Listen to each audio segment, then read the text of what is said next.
Hello everyone, myself Shweta Kavar and today I am talking about apoptosis. It's a very important topic in physiology, so I start now. First हम बात करेंगे apoptosis की definition के बारे में। Apoptosis basically है क्या? ये होता है प्रोग्राम्ड सेल डेथ। ये एक नेचुरल प्रोसेस होता है।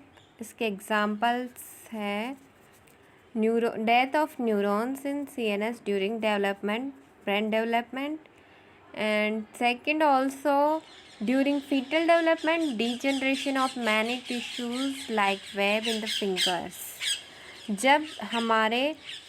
जब फीटस यूट्रस के अंदर होता है तब जो हमारी फिंगर्स होती है ह्यूमन बेबी की, वो ड्यूरिंग इंट्रायूटिनरी लाइफ जो हमारी फिंगर वो होती है वो आपस में एक्स्ट्रा स्किन के थ्रू जुड़ी हुई रहती है। तो वो एक्स्ट्रा स्किन है वो जस्ट लाइक ऐसे कोई जाल के रूप में होती है। जैसे कि बहुत सारे पक्षी वगैरह हम देखते हैं, मेंढक, छिपकली, इनके अंदर ये एक्स्ट्रा स्किन जो दो उंगलियों को ऐसे जोड़े रखती है।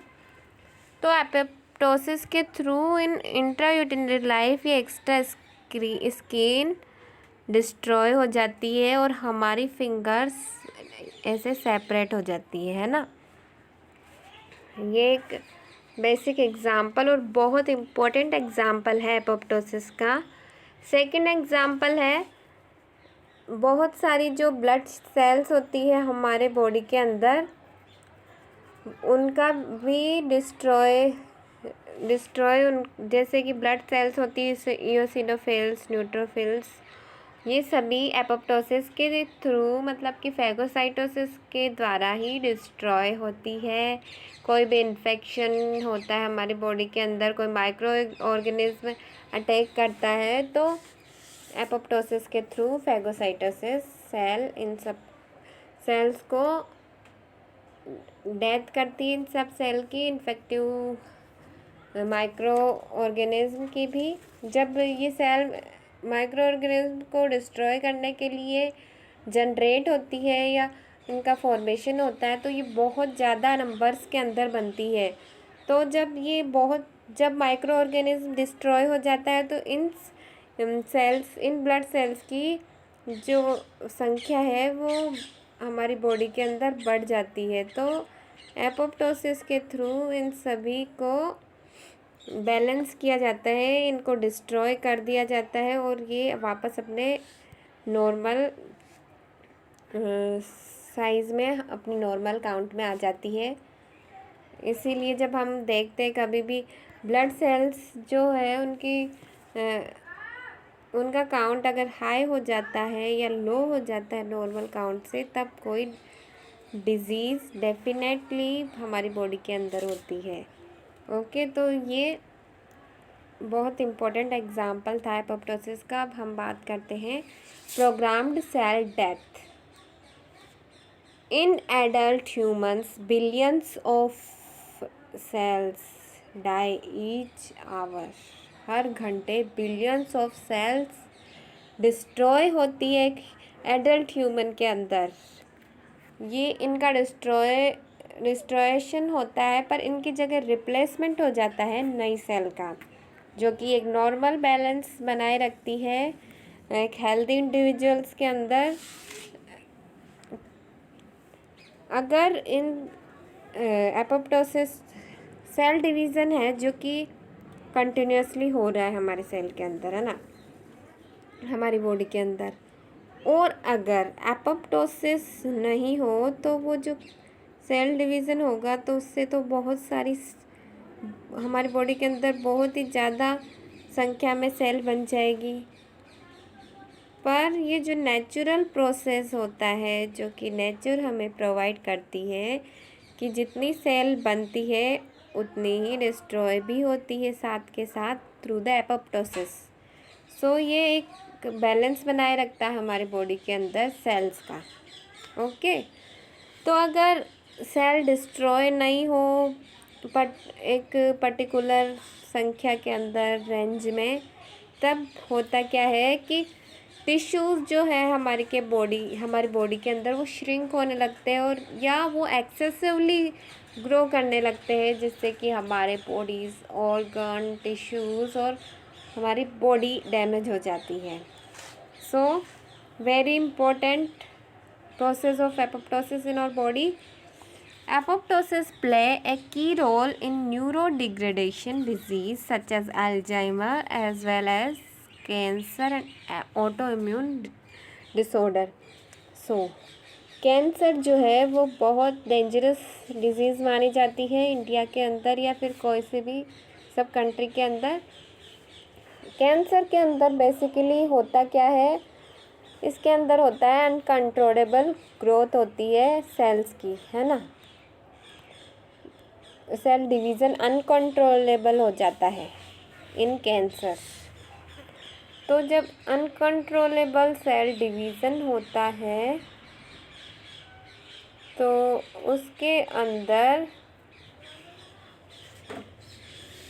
तो एपोप्टोसिस वहाँ एक इम्पोर्टेंट रोल प्ले करता है, क्योंकि जब अनकंट्रोलेबल सेल डिवीज़न होता है मतलब कि जितनी हमेशा या नॉर्मल कंडीशन के अंदर सेल बननी चाहिए उससे ज़्यादा सेल बन रही है, तब एपोप्टोसिस उस परिस्थिति के अंदर बहुत इम्पोर्टेंट हो जाता है।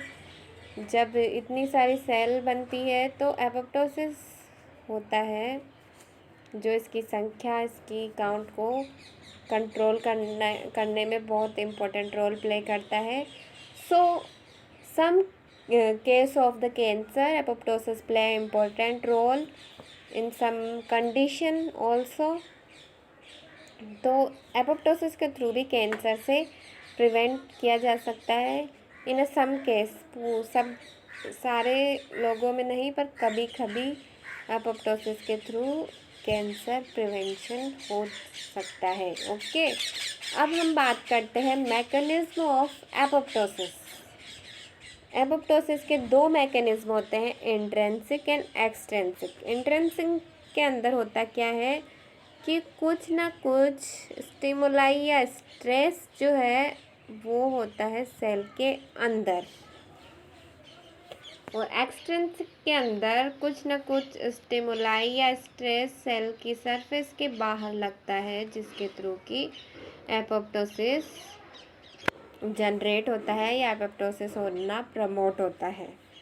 सो ये दोनों प्रोसेस होते हैं वो मैकेनिज्म हो प्रोसेस होते हैं एपोप्टोसिस के। फर्स्ट जो इंट्रिंसिक मैकेनिज्म होता है एपोप्टोसिस, उसके अंदर बेसिकली होता क्या है कि माइटोकॉन्ड्रिया के अंदर साइटोक्रोम एंड प्रोटीन, जिसको कि स्मैक कहते हैं, वो एक्टिवेट करता है केस्पेज 9 को, जो कि एपोप्टोसिस को प्रमोट करता है। और एक्सट्रिंसिक के अंदर क्या होता है, एक कुछ लिगेंड्स होते हैं एक पर्टिकुलर, जो कि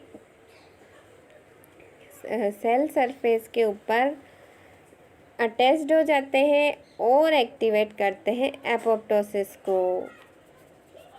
एपोप्टोसिस एक्टिवेट होता है केस्पेज 8 एंजाइम के थ्रू। इंट्रिंसिक के अंदर केस्पेज 9 के एक्टिवेशन से एपोप्टोसिस जनरेट होता है, जिससे कि मार्गिनेट होता है न्यूक्लियस एंड डिस्ट्रॉय होता है डीएनए।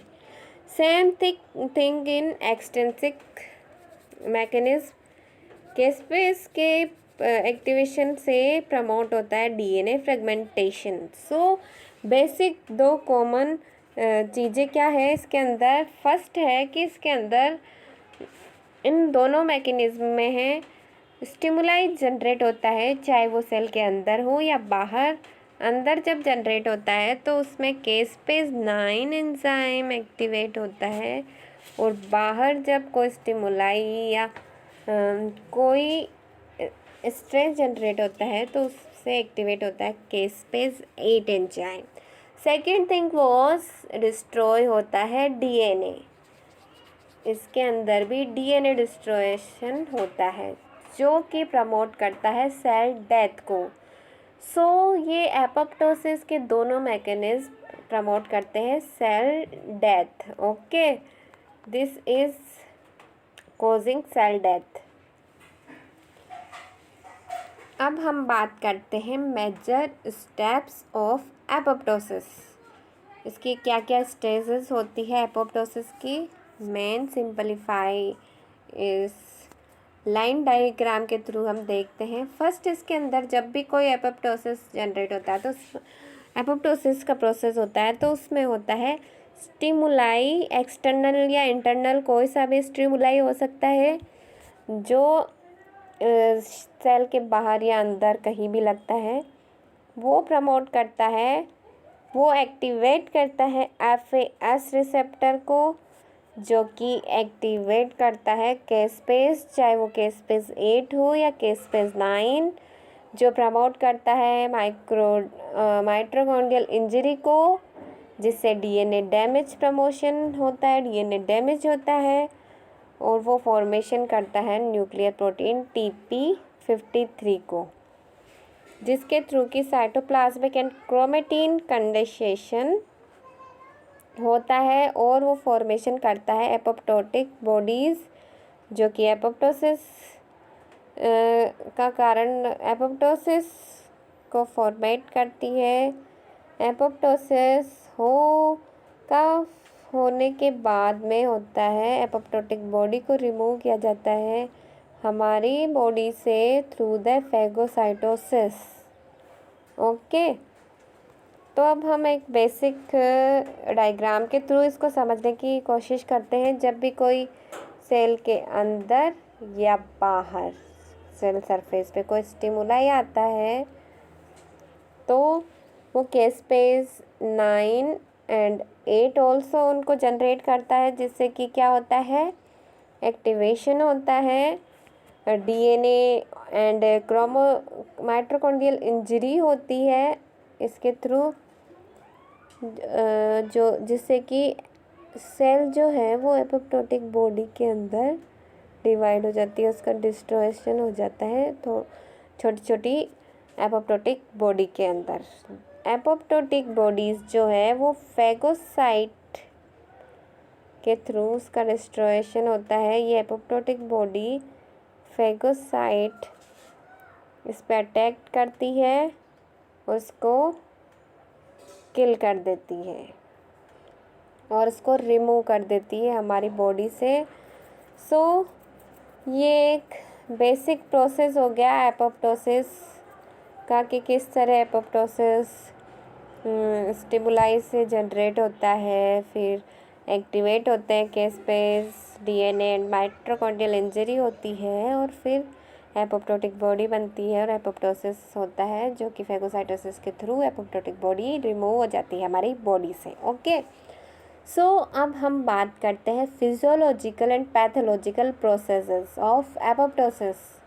फिजियोलॉजिकल प्रोसेस के अंदर हम देखते हैं जो नॉर्मल शेल्डिंग होती है इंटेस्टाइनल एपिथेलियम की, वो कंटिन्यूसली रिमूव होती रहती है और उसकी जगह न्यू लेयर आती रहती है उस एपिथेलियम की through the physiological process of apoptosis.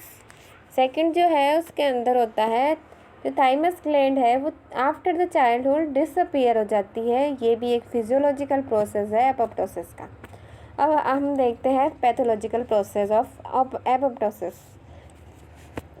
Pathological process के अंदर क्या होता है, सेल डेथ होती है by the viral infection in viral hepatitis. जब भी कोई वायरल इन्फेक्शन या कुछ वायरल हेपेटाइटिस या वायरल इन्फेक्टिव होता है, उससे हमारी सेल में जो डैमेज होता है वो पैथोलॉजिकल प्रोसेस होता है एपोप्टोसिस का। एंड सेकंड है कोई भी radiation, hypoxia and thermal injury के थ्रू जो सेल डेथ होती है वो भी पैथोलॉजिकल प्रोसेस होती है एपोप्टोसिस का। ये रेडिएशन, UV रेज, एक्सरे, इनके थ्रू जो सेल डैमेज होती है, डेथ होती है वो, and hypoxia, low concentration of O2 in a blood, thermal injury like heat, excessive heat in our body, so इनके थ्रू जो डैमेज या डिस्ट्रॉय होती है हमारे सेल वो पैथोलॉजिकल प्रोसेस होती है एपोप्टोसिस का। ओके, सो हमने एक बेसिक बात कर ली थी एपोप्टोसिस के बारे में, ये एक बेसिक नॉलेज बताई है मैंने। एपोप्टोसिस जो है बहुत इम्पोर्टेंट टॉपिक है, जैसा कि मैंने आपको पहले बताया था कि ये बहुत इम्पोर्टेंट है फिजियोलॉजी के अंदर। जो बहुत सारे रिसर्चर है, साइंटिस्ट है फिजियोलॉजी के, वो कंटिन्यूसली रिसर्च कर रहे हैं एपोप्टोसिस के अंदर। और जो 2002 का नोबेल प्राइज़ विनर थे, उन्होंने भी एपोप्टोसिस के ऊपर ही रिसर्च की थी, जिसके लिए उनको नोबेल प्राइज़ मिला था।